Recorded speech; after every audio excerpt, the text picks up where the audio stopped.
What came from the drilling of about 100 drill holes based at Goldstorm was a resource that we rolled out, initial resource, close to 19.4 million ounces of gold equivalent, of which over 17 million ounces of that is gold. There are 4 domains within it that characterize that specific gold, copper, silver deposit.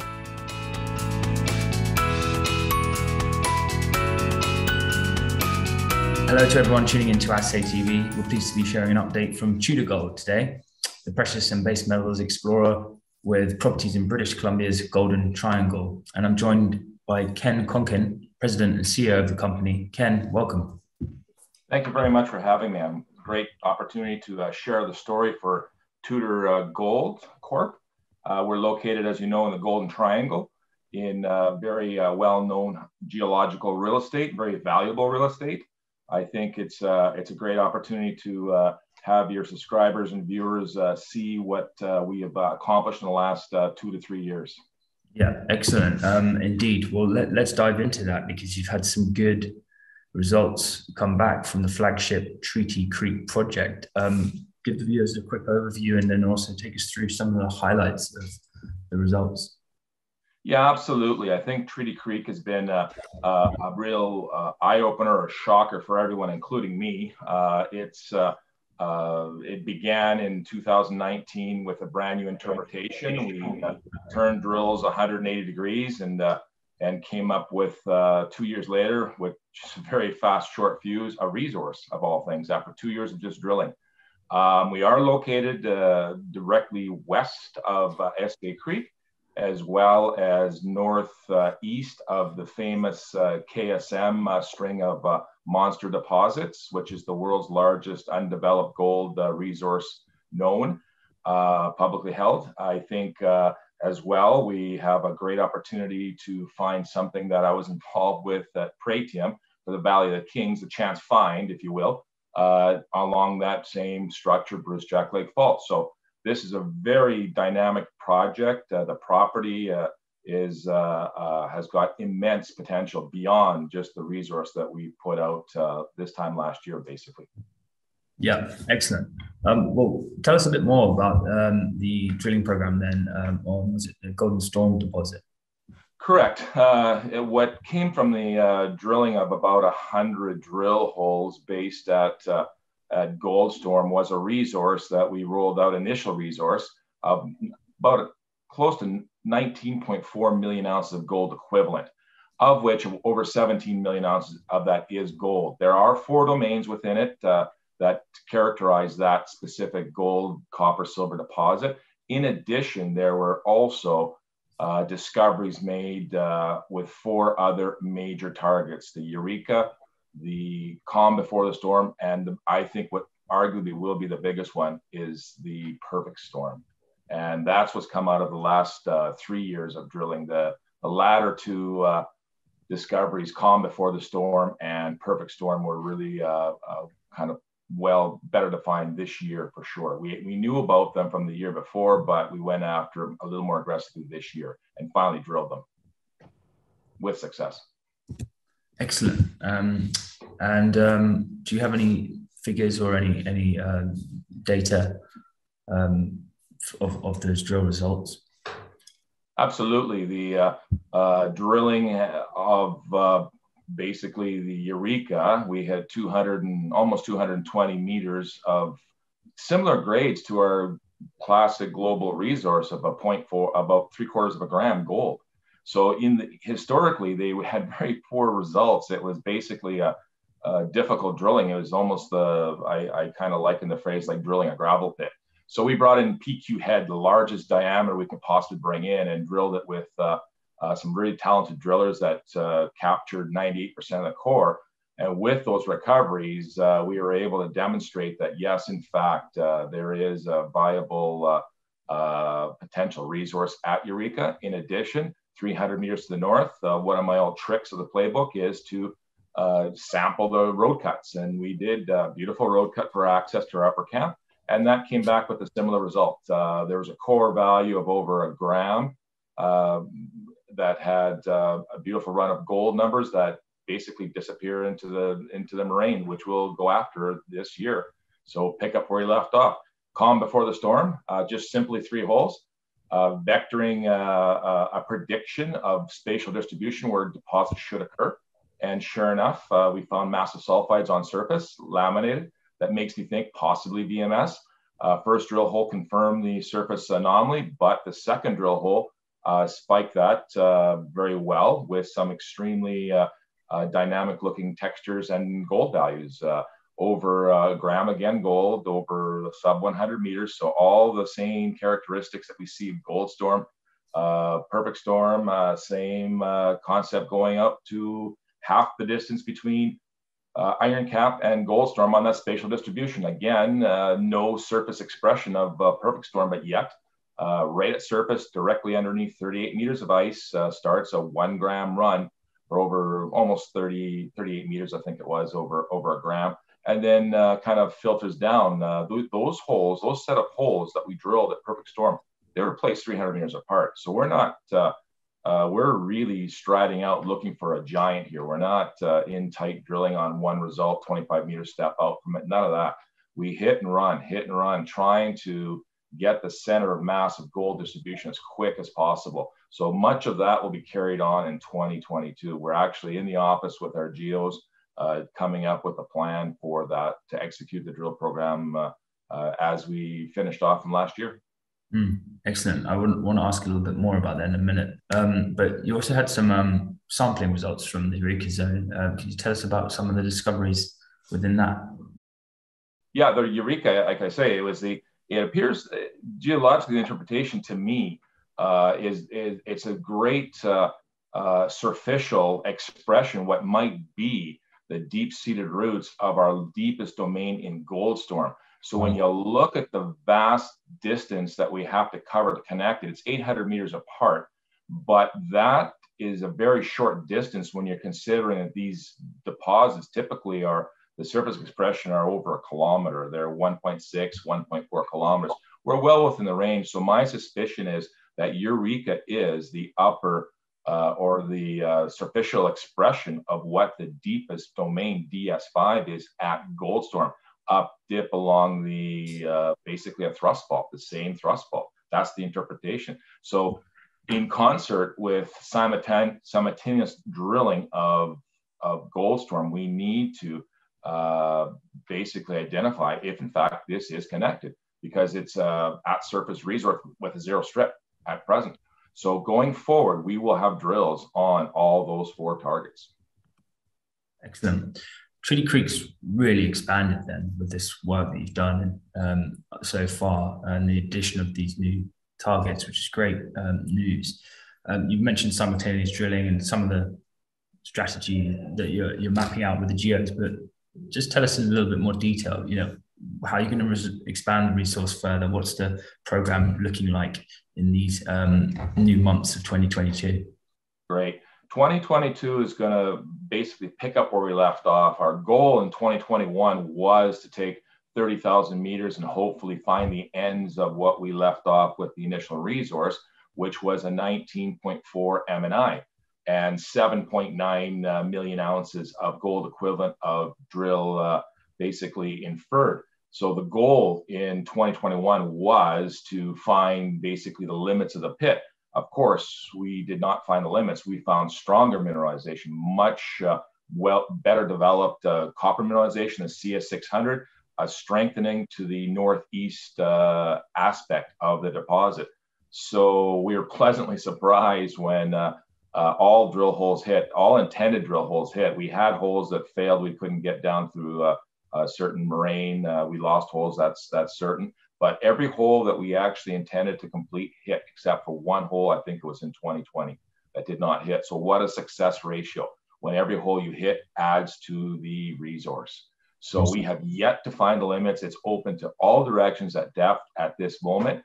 Our goal is to convert that 7.9 basically drill inferred to M&I, and also to push the envelope of the inferred and keep going until we do hit a stop, which will probably, in my experience, is probably a fault or an intrusive, or it just may just pan out or just feather out, if you will, weaken. So we have no signs of that happening. In each and every year, the amazing thing of 2020 was every press release was a new best, property best, every time we went.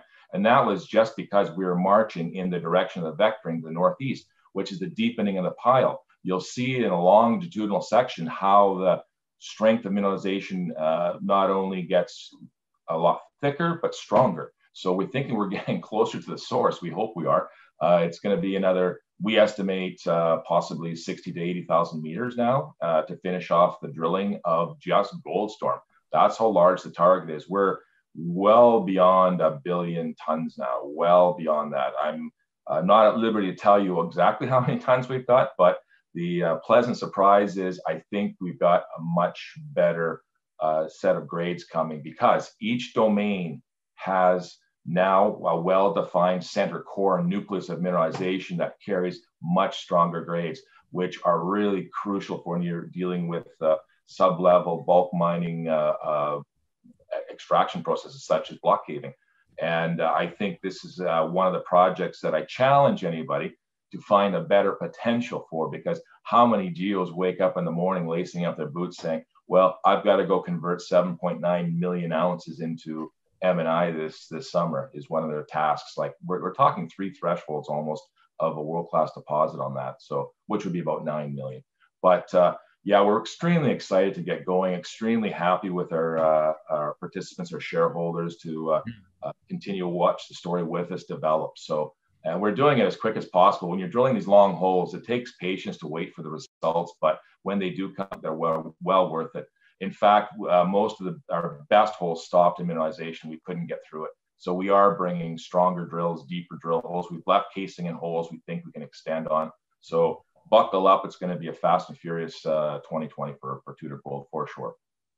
Certainly. Have you financed this year's drilling campaign? Yeah, we've got cash in the bank. We're lucky in these times. They're turbulent times, of course. So we've got a wonderful basically shareholdership with ownership from basically our ex-president CEO Walter Storm holds about 30%. Just under 20% is Eric Sprott, of course, who's a great proponent of the fan of the project. He loves the big hits. What a lot of people don't know is, by the way, we do have medium grade and high grade within the low grade package. We've just never concentrated on it, because what we're doing is we're doing majority steep angle holes, but we can never catch these high angle, steep angle structures, or these fine veins. So we probably will see a bit more cutting across, because every time we cut across the tectonic fabric, we pick up coarsening of gold in places. And it's ubiquitous within the CS 600 and the upper 300 horizon, which does apex. And particularly in PS or the Perfect Storm, PSZ, is a very unique opportunity, because that one I feel has a best chance find for a Valley of the Kings, because it is right up against the Brucejack Fault and, of course, that Sulphur X thrust. 2 major faults coming together to create this perfect structural storm. And it's the only place on the project you can find coarse native gold on these tentacles of these veinlets that are typical outlayer to these intrusives. And one was the Konkin gold system, and the other was the Southwest. I discovered that one back in '87. So I've had a long history with this project. I've been after it for a long time. So I started my career there, and I'm probably going to end my career here. So very exciting for me to be here for sure. Excellent. Yeah, it's great to hear that. Last time we spoke, it was a while back, but there was some potential upside around sort of silver and copper in the resource. Obviously, you're a gold play, but is there any update on that from the drilling that you've had? Yeah, with respect to copper and silver, silver again is one of those ubiquitous metals that, ironically, our best silver numbers are showing up in our CBS calm before the storm, the recent discovery. And that's not shocking, because we have a high barite content, high silver content. It's got the earmarkings of being a VMS. So we're looking at it more closely with tracking or vectoring to the heart of that system. So and the metal dump is enormous. It's not small. It's one of these very large pyritic systems where the layering or the texturing is fine. I mean, once we get to the coarser, clear to the center of the event, I think we're going to see some shocking numbers. I hope to, anyway. It does have gold in the background of it. So that'll be one that we can start early on because it's a low-level project. We can extend our summer by 2 months because we can get in a month earlier and we can stay a month earlier. When it's full-on winter and the fury of November up at Perfect Storm and Goldstorm, well, we can hunker down and be 150 meters from our cook shack with our drills turning nicely with year-round flowing water right at Treaty Creek, and no problems with freezing water lines well into November on that one. So I'm glad to have developed that target late in the year so that we can get a leg up on a start for 2022. Yeah, for sure. So copper, that one is specifically, you do see bits of copper in places, but specifically it's the CS600.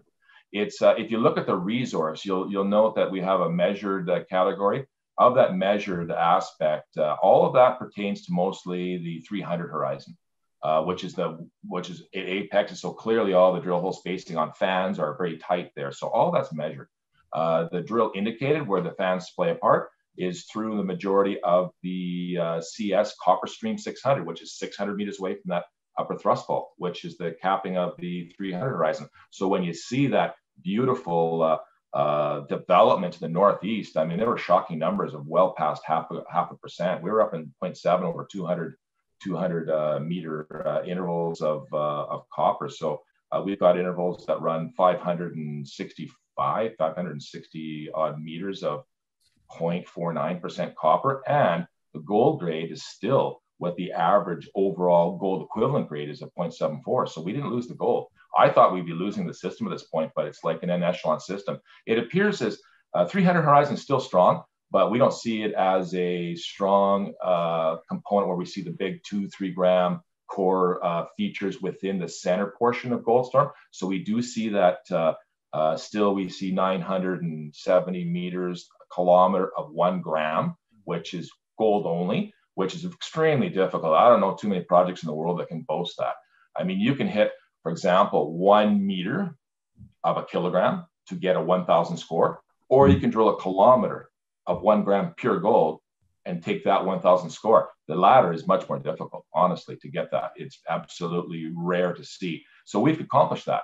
Now, going forward, the grades are still consistent. When you look at the individual grades in the presentation, you'll see some shocking numbers there. I was pleasantly surprised that northeast, northwest, and to the southeast is still wide open and strong. All those domains are extremely strong in that sector. And I expected them to die out, I would say probably 3/4 of the way through the drilling, and it didn't. We, in fact, stopped drilling at Perfect Storm to pull the rigs off, to put them all onto Goldstorm to finish that off. And unfortunately, we had a difficult season with some of our drillers did contract COVID coming back on the project, so we had to isolate them. We have a test station, and we caught it before it came to camp. So we lost valuable time with about 2.5 rigs. So we didn't really get off a full 6 rig program like we like to. The year previous, we had the same 6 rigs, and we got off 46,500 meters with the same 6 rigs. We only were able to accomplish just over 30. So that was the effect of absenteeism due to being isolated under COVID protocol. But we hope to ramp that up this year. Strengthen the numbers on drills, come in with more drills, more powerful drills, and hit the mark and keep on going and find the limits and stitch off Goldstorm. That's the important part here. But going forward, we just don't know what we're going to find with the outlayer new discoveries. They're an open book. Indeed. Very good. Okay, well, Ken, just for investors keen to keep a track, what's the next big milestone for 2022 that everyone should watch out for? I think the big thing is we're going to come in with a more concentrated effort to try and finish off the pit definition, what will be ultimately the geometry of what our pit will look like to begin, and also what the domains will look like at the end to actually set us up for a preliminary economic assessment. We can't start that until we get the end of the drilling. That's the issue that I have. We've got to finish this off and push to the ends where ultimately the goal is, ironically, dark green dead rock. We need to find that. Once we do, then we've done our job. When we come back and infill as well as we can, whether it's 1 year, 2 year, I've stopped trying to put a time limit on it because it's only when Goldstorm lets us out that we know.